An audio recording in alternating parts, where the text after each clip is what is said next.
പ്രമുഖ CPM നേതാക്കളെ തോൽപ്പിക്കാൻ BJP ഹിറ്റ് ലിസ്റ്റ് ഉണ്ടാക്കിയ കാര്യം ഇന്നലെ ഞങ്ങൾ വാർത്ത ചെയ്തിരുന്നു. ആ CPM നേതാക്കളുടെ പേരും പറഞ്ഞിരുന്നു. ആ CPM നേതാക്കൾക്ക് പുറമെ 4 UDF നേതാക്കളെ തോൽപ്പിക്കാനും BJP തീരുമാനിച്ചിരിക്കുന്നു. അതിൽ K മുരളീധരൻ്റെ കാര്യം പറഞ്ഞു കഴിഞ്ഞു ഞങ്ങൾ. K മുരളീധരനെ എവിടെ നിർത്തിയാലും തോൽപ്പിക്കും എന്നാണ് BJPയുടെ വാശി. കാരണം കഴിഞ്ഞ നിയമസഭാ ഇലക്ഷനിൽ അവരുടെ അക്കൗണ്ട് പൂട്ടിച്ചത് K മുരളീധരനാണ്. മുരളീധരൻ നേമത്ത് മത്സരിച്ചപ്പോൾ കോൺഗ്രസിൻ്റെ വോട്ടുകൾ കൃത്യമായി തൻ്റെ പക്കൽ എത്തിക്കാൻ അദ്ദേഹത്തിന് കഴിഞ്ഞു. അതാണ് മന്ത്രി V ശിവൻകുട്ടിയുടെ വിജയത്തിന് കാരണമായി മാറിയത്. K മുരളീധരൻ എവിടെ മത്സരിച്ചാലും അദ്ദേഹത്തെ BJP തോൽപ്പിക്കും. രണ്ടാമതായി BJP ഓങ്ങി വെച്ചിരിക്കുന്നത് സന്ദീപ് വാര്യരെയാണ്. സന്ദീപ് വാര്യരെ തോൽപ്പിക്കാൻ വേണ്ട മാസ്റ്റർ പ്ലാൻ RSS BJP നേതൃത്വം തയ്യാറാക്കി കഴിഞ്ഞു. സന്ദീപ് വാര്യർ ഏതു നിയമസഭാ മണ്ഡലത്തിൽ നിന്നാലും അദ്ദേഹത്തെ തോൽപ്പിക്കാനാണ് BJPയുടെ തീരുമാനം. അത്രയേറെ ഡാമേജാണ് സന്ദീപ് വാര്യർ BJPക്ക് ഉണ്ടാക്കിയത്. BJPയിൽ നിന്ന് പുറത്തു വന്ന സന്ദീപ് വാര്യർ BJPയുടെ ഭസ്മാസുരനായി മാറുകയായിരുന്നു. 25,000 വോട്ടെങ്കിലും ഉള്ള മണ്ഡലത്തിൽ, BJPക്ക് 25,000 വോട്ടെങ്കിലുമുള്ള മണ്ഡലത്തിൽ സന്ദീപ് വാര്യർ നിന്ന് കഴിഞ്ഞാൽ സന്ദീപ് വാര്യർക്ക് പണി കിട്ടും എന്നത് ഉറപ്പാണ്. സന്ദീപ് വാര്യർ ആകട്ടെ ഈ പണി തിരിച്ചറിയുന്നുമുണ്ട്. സന്ദീപ് വാര്യർ BJPക്ക് വലിയ തലവേദനയായി മാറിയിരിക്കുന്നു.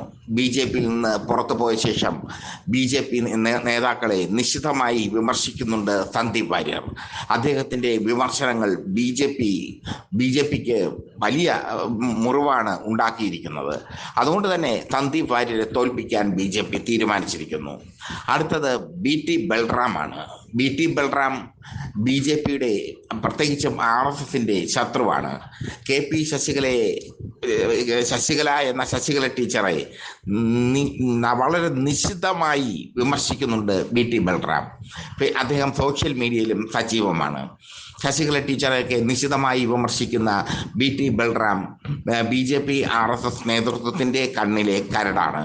അതുകൊണ്ട് BT ബൽറാമിനെ തോൽപ്പിക്കാൻ BJP RSS നേതൃത്വം തീരുമാനിച്ചിരിക്കുന്നു. അടുത്തത് VD സതീശനാണ്. പ്രതിപക്ഷ നേതാവ് VD സതീശൻ BJPയെ കൃത്യമായി ആക്രമിക്കുകയും RSS അജണ്ടകളെ തച്ചുടയ്ക്കുകയും ചെയ്യുന്നു.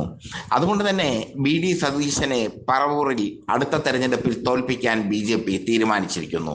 ഒന്ന് മനസ്സിലാക്കണം, പറവൂരിൽ BJPക്ക് 30,000-ലധികം വോട്ടുണ്ട്. അത് ഇടതുപക്ഷത്തേക്ക് മറിഞ്ഞു കഴിഞ്ഞാൽ VD സതീശൻ്റെ നില അപകടമായി മാറും. മാത്രമല്ല, ഇടതുപക്ഷം VD സതീശനെ തോൽപ്പിക്കാൻ ആ സീറ്റ് CPIയിൽ നിന്ന് ഏറ്റെടുക്കാനും തീരുമാനിച്ചിരിക്കുന്നു. അവിടെ CPM സ്ഥാനാർത്ഥിയാകും മത്സരിക്കുക. അതുകൊണ്ട് തന്നെ കഴിഞ്ഞ തവണ കഷ്ടിച്ച് രക്ഷപ്പെട്ട VD സതീശൻ ഇത്തവണ ടൈറ്റാകും തൻ്റെ മണ്ഡലത്തിൽ പറവൂരിൽ എന്നത് ഉറപ്പാണ്. ഈ സാഹചര്യത്തിൽ BJP VD സതീശനെ അട്ടിമറിക്കാനുള്ള ശ്രമത്തിലാണ്. ഈ 4 പേർ, K Muraleedharan, Sandeep Warrier, BT Balram, VD Satheesan, ഇവർ BJPയുടെ കണ്ണിലെ കരടാണ്. ഈ UDF നേതാക്കളെ എവിടെ നിർത്തിയാലും തോൽപ്പിക്കാനാണ് അവരുടെ തീരുമാനം. ഒരു CPI നേതാക്കളും അവരുടെ ഹിറ്റ് ലിസ്റ്റിലുണ്ട്. ഒരു CPI നേതാവും അവരുടെ ഹിറ്റ് ലിസ്റ്റിലുണ്ട്. അത് മറ്റാരുമല്ല, നമ്മുടെ VS സുനിൽകുമാറാണ്. സുരേഷ് ഗോപിക്കെതിരെ കള്ളവോട്ട് ആരോപണം ഉന്നയിക്കുകയും അതിൻ്റെ തെളിവുകൾ നിരത്തിക്കൊണ്ട് സുരേഷ് ഗോപിയെ പ്രതിസന്ധിയിലാക്കുകയും, സുരേഷ് ഗോപിയെ മാത്രമല്ല BJP RSS നേതൃത്വത്തെ പ്രതിസന്ധിയിലാക്കുകയും ചെയ്ത VS സുനിൽകുമാർ, അദ്ദേഹത്തിനെയും തോൽപ്പിക്കാനുള്ള പടപ്പുറപ്പാടിലാണ് BJP. എന്തായാലും BJPയുടെ ഹിറ്റ് ലിസ്റ്റ് നടക്കുമോ നടക്കില്ലയോ എന്ന കാര്യം കണ്ടറിയണം ഇനി.